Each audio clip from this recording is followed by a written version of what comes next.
Well, after months of speculation and constant denials to the contrary, Olympus have finally confirmed their intention to dispose of their camera equipment business.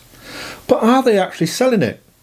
Because it's still unclear what actually is happening and what it means for those of us who use Olympus gear, or indeed Micro Four Thirds in general. And we're all just guessing, as none of us know for sure. And those that are more informed are constrained by non-disclosure agreements. And whilst I haven't any more information on this than others, I thought, I may as well add my 10penneth word to the discussion after scouring the various press releases and share my thoughts as to whether I'll be sticking with Micro Four Thirds or not.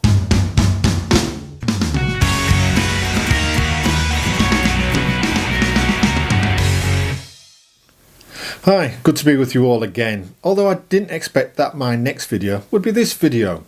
I had planned on doing a video around how I captured this selfie during lockdown, using a simple lighting setup. But we got caught up in lockdown decorating, as many did. And time, well, it just got away from me. And after 4 rooms, plus the whole stairs and landing, I've had enough of painting for the time being. But getting back to the subject at hand.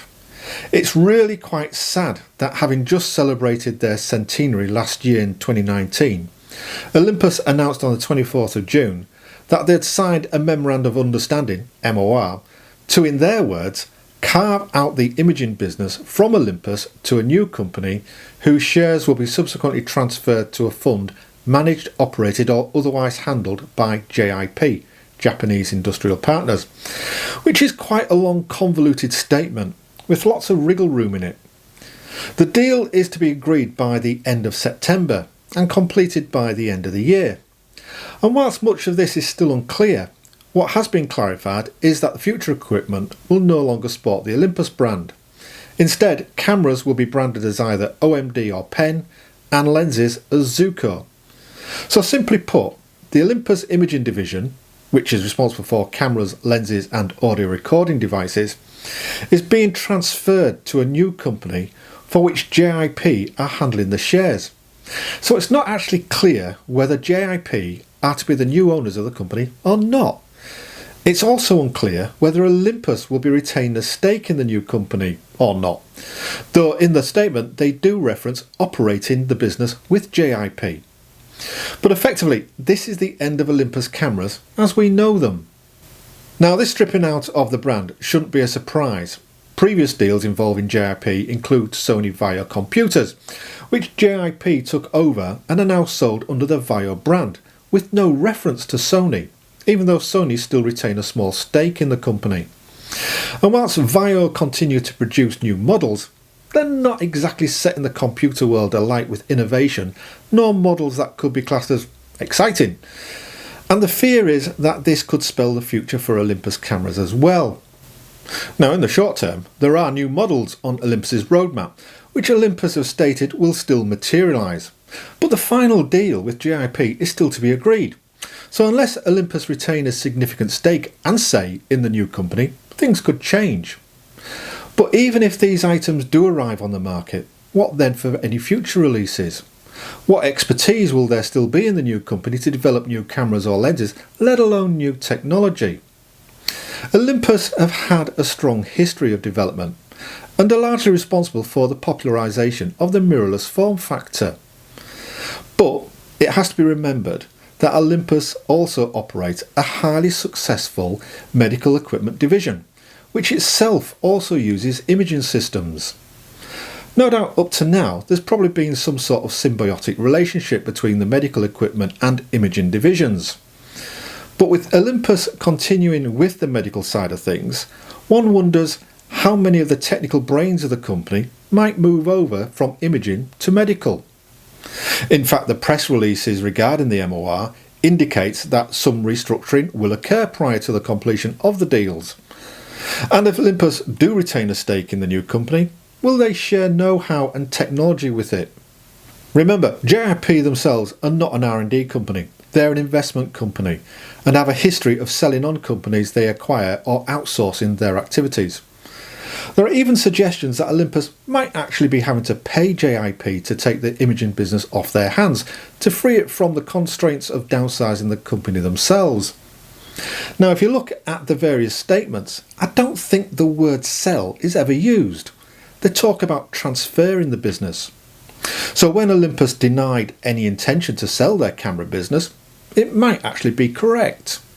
Additionally, as the medical equipment also uses imaging, Olympus could legitimately claim to still be in the imaging business, even without a stake in the new company. Naturally, any new company will need to make money out of the business, something that Olympus itself hasn't been overly successful at. And you only make money out of a business in a few ways. You either sell more of the items you make, and/or you reduce the cost of making those items, and/or you sell off parts of the business.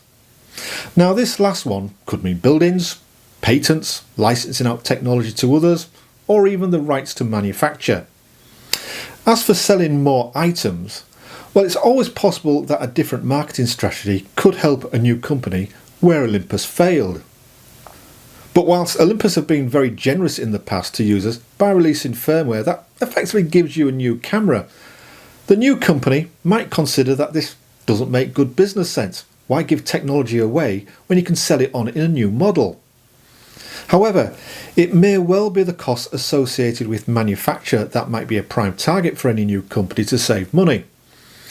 Many of Olympus cameras and lenses are built to very exacting standards that allow for excellent environmental sealing to withstand cold, heat, dust and water. And many of us will have seen those videos of users holding their EM1 Mark II, 3s or Xs under running water to clean them. But that level of protection adds cost to the product.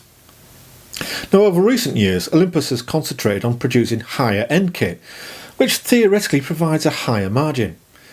And in a recent article published by DP Review, following the JIP announcement, Olympus indicated their focus will still be on high-end cameras and lenses, which suggests that they indeed will be retaining a stake in the new company. But of course, that approach hasn't worked out for them so far. But as JIP are an investment company, if they have ultimate control, they might seek to steer the company into cheaper, lower-end, more mass-market products.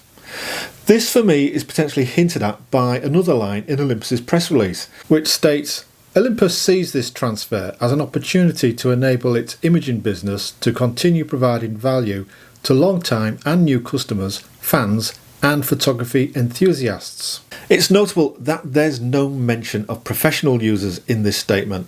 Now, of course, this might just be a slip-up in terminology, or maybe not, and might actually be pointing the way to the future. Now, as I said at the start, I have no more of an idea of what might happen than the next person, and everything I've said might be utter rubbish. Well, it won't be the first time, but one thing is certain, it won't be the same moving forward. Another certainty is that if things don't evolve, they die, and that will be true for the successor for Olympus cameras. And that evolution is crying out for a new Micro Four Thirds sensor. The same sensor has now been used on the EM1 II, 3, X, EM5 Mark III, and it looks like the up-and-coming EM10 Mark IV.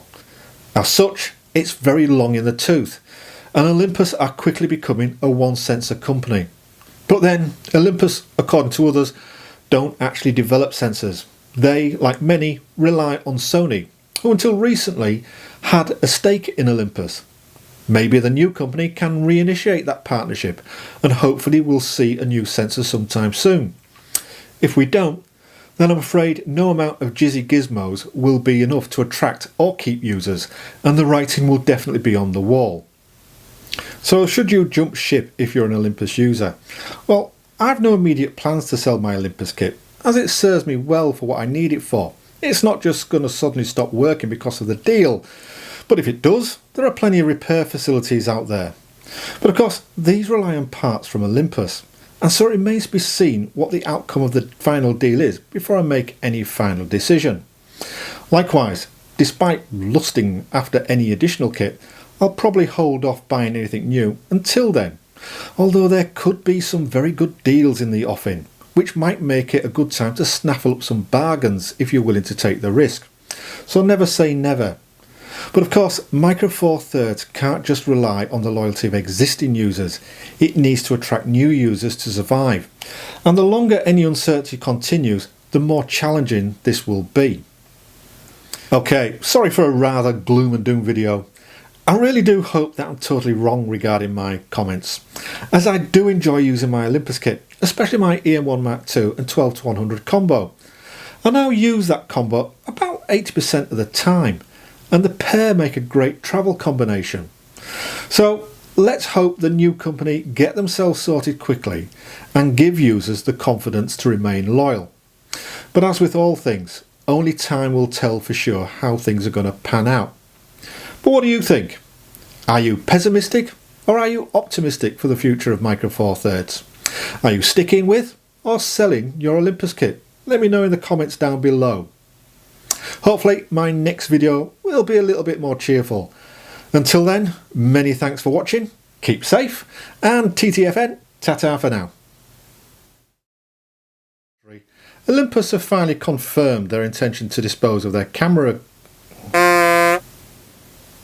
Well, after months of Indeed, the press releases regarding the MOR and have a history of selling on companies they It's also unclear whether Olympus will be retaining a stake in the new company or not, though they